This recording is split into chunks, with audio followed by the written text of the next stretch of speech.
एक 15 साल का लड़का एक हाई सिक्योरिटी बोर्डिंग स्कूल से गायब हो जाता है। ठीक 126 दिनों बाद उसकी लाश स्कूल कैंपस के अंदर ही मिलती है, एक ऐसी जगह जिसे पुलिस, वॉलंटियर्स और ड्रोन्स पहले ही कई बार छान चुके थे। इस डिस्कवरी ने पूरे देश को हिलाकर रख दिया और जन्म दिया उन थ्योरीज को जिनमें organ harvesting, murder cover ups और स्कूल एडमिनिस्ट्रेशन के घिनौने राज शामिल थे। लेकिन असली सच इन तमाम थ्योरीज से कहीं ज़्यादा परेशान करने वाला था। जनवरी 2023 की एक सर्द सुबह सर्वोत्तम पब्लिक स्कूल के ग्राउंड्स में एक सिक्योरिटी गार्ड पेट्रोल कर रहा था। ये कोई आम स्कूल नहीं था, ये एक एलीट प्राइवेट बोर्डिंग स्कूल था जो करीब 600 एकड़ जमीन पर फैला हुआ था। इसमें डॉर्मेटरीज, एकेडमिक बिल्डिंग्स और घने जंगल का एक बड़ा हिस्सा शामिल था।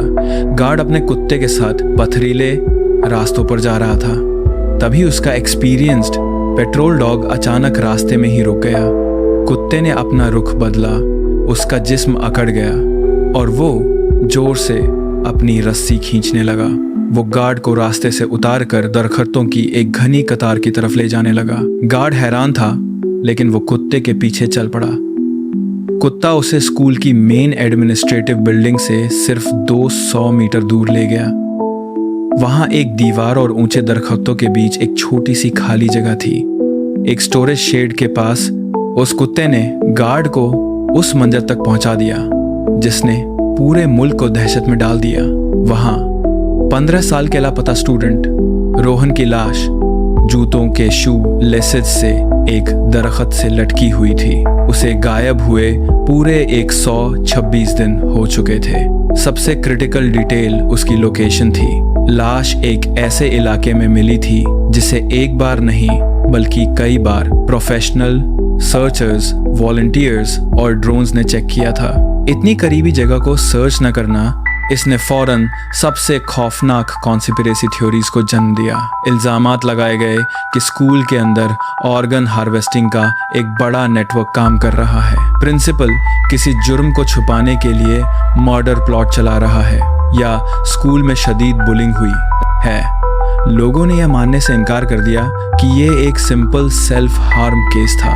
सर्वोत्तम पब्लिक स्कूल को एक सिक्योर पनाहगाह समझा जाता था। ये एक स्ट्रिक्ट कैंपस था जो आम लोगों के लिए पूरी तरह से बंद था। अंदर या बाहर जाने के लिए सिक्योरिटी क्लियरेंस की जरूरत थी। ये वही सिक्योर माहौल था जिस पर भरोसा करके पेरेंट्स ने अपने बच्चों को यहाँ भेजा था। 14 अक्टूबर 2022 शाम 5:51 पर रोहन आखिरी बार स्कूल के सीसीटीवी पर देखा गया। वो अपने हॉस्टल की 5वीं मंजिल की बालकनी पर खड़ा था। सीसीटीवी फुटेज में वो कुछ मिनट तक खामोशी से सामने वाले पार्क की तरफ देखता रहा। उसके बाद वो नीचे उतरा और पार्क की तरफ चल पड़ा। उसे शाम 6:20 पर अपनी ज़रूरी स्टडी हॉल क्लास के लिए पहुंचना था, लेकिन रोहन उस क्लास तक कभी नहीं पहुंचा। जब स्कूल एडमिनिस्ट्रेशन ने उसका कमरा चेक किया तो मामला और भी मिस्टीरियस हो गया। उसका सारा कीमती सामान वहीं मौजूद था। उसका फ़ोन, उसके पैसे और उसका वॉलेट सब कुछ अपनी जगह पर था। अगर रोहन कहीं गया था तो वो अपने साथ सिर्फ 2 चीज़ें ले गया था, अपना स्टूडेंट आईडी कार्ड और एक छोटा सा इलेक्ट्रॉनिक रिकॉर्डिंग पेन।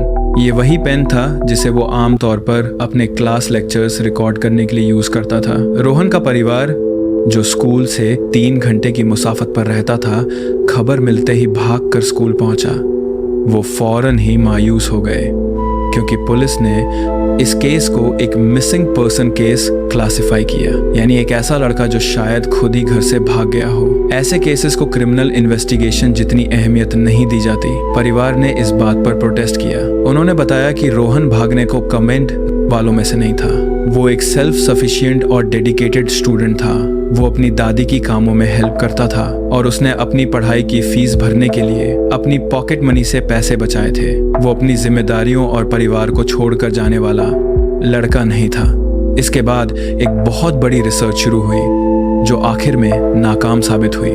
करीब 2000 लोगों की एक रिसर्च टीम बनाई गई। इन लोगों ने कैंपस का चप्पा चप्पा छान मारा। हर पूल, हर रूफ और हर यूटिलिटी क्लोसेट को चेक किया गया। हद तो ये थी कि पूरे कैंपस के सेप्टिक टैंक्स को भी पूरी तरह खाली करके उनकी जांच पड़ताल की।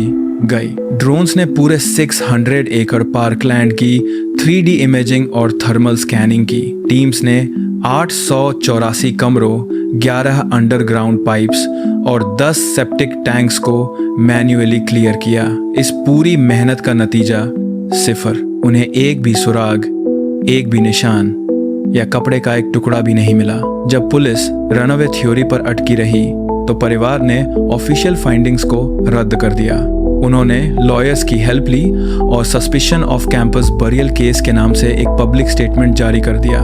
इस स्टेटमेंट में क्लियरली इल्जाम लगाया गया कि रोहन की लाश को कैंपस में छुपाया गया था और स्कूल इस पूरे कवर अप में इन्वॉल्व है। इसके बाद इन्वेस्टिगेशन का रुख स्कूल के अजीब और सस्पिशियस सिक्योरिटी सेटअप की तरफ मुड़ गया। कैंपस में 100 से ज्यादा सिक्योरिटी कैमरास लगे थे, लेकिन इसमें कई खामियां पाई गईं। स्कूल के सबसे अहम मेन एंट्रेंस को कवर करने वाला कैमरा रोहन के गायब होने के वक्त कन्वीनियंटली रिकॉर्डिंग ही नहीं कर रहा था।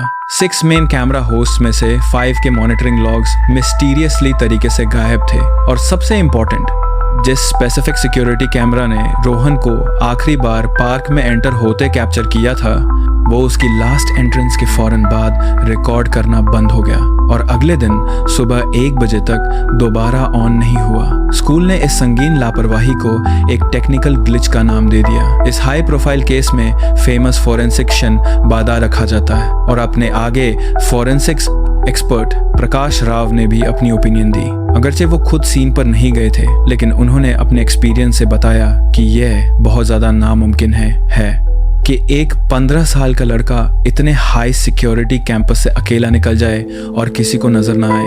उन्होंने साफ इशारा दिया कि रोहन शायद स्कूल के अंदर ही छुपाया गया था। उन्होंने अपनी फील्ड का एक यूनिवर्सल ट्रुथ भी बताया। सबसे खतरनाक जगह आमतौर पर जुर्म छुपाने के लिए सबसे महफूज जगह होती है। जब पुलिस ने आखिरकार कंफर्म कर दी कि गार्ड के कुत्ते को मिलने वाली लाश रोहन की ही है, तो उन्हें लोगों के डाउट्स का सामना करना पड़ा। तब पुलिस ने अपनी आखिरी ऑफिशियल थ्योरी पेश की। यह थ्योरी सेल्फ हार्म की थी और इसके पीछे नए सबूत थे। रोहन के दोस्तों और टीचर से पूछगछ ने यह जाहिर किया कि रोहन पिछले कुछ वक्त से मेंटल प्रेशर से गुजर रहा था। 2 साल की आइसोलेटिंग ऑनलाइन क्लासेस के दौरान उसके एकेडमिक ग्रेड्स बुरी तरह गिरना शुरू हो गए थे। हाई स्कूल एंट्रेंस एग्जाम से पहले उसे बहुत ज़्यादा बुखार हो गया था और इसलिए वो अपने ड्रीम स्कूल के लिए रिक्वायर्ड कट ऑफ स्कोर हासिल नहीं कर सका। इस नाकामी ने उस पर गहरा असर डाला था। उसकी जहनी हालत बिगड़ती गई और आखिरी टिपिंग पॉइंट गायब होने से ठीक 3 दिन पहले मिला। एक जियोग्राफी टेस्ट में उसकी पूरी क्लास में सबसे कम रैंकिंग आई थी। इस एलीट हाईली कॉम्पिटिटिव माहौल का प्रेशर उसे अंदर ही अंदर कुचल रहा था। लेकिन सबसे बड़ा और मेन एविडेंस रोहन का वो मिसिंग रिकॉर्डिंग पेन था। पुलिस ने उस छोटी सी डिवाइस से ऑडियो रिट्रीव कर लिया था। उस पेन में 2 ऐसी रिकॉर्डिंग्स थीं जिन्होंने उसकी जहनी हालत को बिल्कुल क्लियर कर दिया। पहली रिकॉर्डिंग शाम 5:40 की थी। ये उसके आखिरी बार देखे जाने से सिर्फ 11 मिनट पहले की थी। उसमें रोहन कह रहा था, मैं अब यहाँ खड़ा हूँ, मैं बहुत नर्वस फील कर रहा हूँ, मेरा दिल तेजी से धड़क रहा है। सच कहूँ तो इसकी कोई खास वजह नहीं है। मुझे बस लगता है कि जिंदगी का कोई मतलब नहीं है। क्या होगा अगर मैं कूद गया? मैं कूदा क्यों नहीं? मैं सच में कूदना चाहता हूँ। नहीं, शायद मैं नहीं चाहता। दूसरी रिकॉर्डिंग उसी रात बहुत देर से 11:08 पर कैप्चर हुई थी। यह और भी डेस्पेयरिंग थी। अब कोई मतलब नहीं बचा। रात के 11 बज गए हैं। मैं थोड़ा और इंतज़ार कर सकता हूँ और मर सकता हूँ। मुझे वाकई लगता है कि ज़िंदगी का अब कोई मतलब नहीं रहा। इन्वेस्टिगेटर्स ने उसकी पर्सनल नोटबुक का भी एनालिसिस किया। उसके स्ट्रगल्स के कॉलेज के मर कर सकता हूँ के हार्ट ब्रेकिंग नोट्स मिले। उसने लिखा था, इस नए एनवायरनमेंट में एडजस्ट करना बहुत मुश्किल है। मेरी इंट्रोवर्टेड पर्सनालिटी बहुत परेशान करती है। मैं आखिरकार उन लोगों को समझ गया हूँ जिन्हें नींद नहीं आती।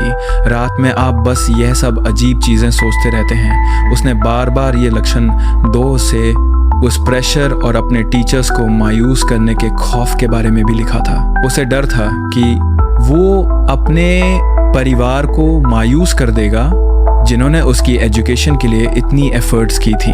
आखिरी ऑफिशियल ऑटोप्सी रिपोर्ट ने पुलिस के कंक्लूजन को कंफर्म कर दिया। फॉरेंसिक रिपोर्ट में साफ लिखा था कि जिस्म पर जोर, जबरदस्ती के कोई निशान नहीं थे, कोई इंटरनल ब्लीडिंग नहीं थी और सबसे इम्पोर्टेंट कोई भी ऑर्गन मिसिंग नहीं था। इस एक रिपोर्ट ने उन तमाम सेंसेशनल कॉन्स्पिरेसी थ्योरीज और फाउल प्ले के तमाम इल्जामात को एक झटके में रद्द कर दिया। ये एक दर्दनाक मगर साफ सेल्फ हार्म का केस था। साइकोलॉजिस्ट्स ने जिन्होंने केस फाइल्स का मुताला किया, रोहन को एक क्लासिक इंट्रोवर्टेड पीपल प्लीजर करार दिया, एक डेलिकेट पर्सनालिटी का मालिक जो अपने परिवार और टीचर्स की मायूसी को इंतहाई तरीके से महसूस करता था और ये बोझ उसके लिए अनबेयरेबल हो गया था। आखिर में पूरे मुल्क में बहुत से लोगों के लिए उन वाइल्ड कॉन्स्पिरेसीज पर यकीन करना ज़्यादा आसान था। Organ harvesting, murder plots, school के कवर अपस, ये सब मानना उस हार्श रियलिटी का सामना करने से बेहतर था। वो कड़वा सच ये था कि हाईली कॉम्पिटिटिव, प्रेशराइज्ड और कट थ्रोट एजुकेशन सिस्टम एक ज़हीन, इंटेलिजेंट और काबिल स्टूडेंट पर इतना दबाव डाल सकता है कि वो एक सिक्योर समझे जाने वाले स्कूल कैंपस के अंदर एक ऐसा स्टेप उठा ले। इस मिस्टीरियस स्टोरी के पीछे की सच्चाई एक्चुअली इस सिस्टम का ही ट्रेजेडी थी।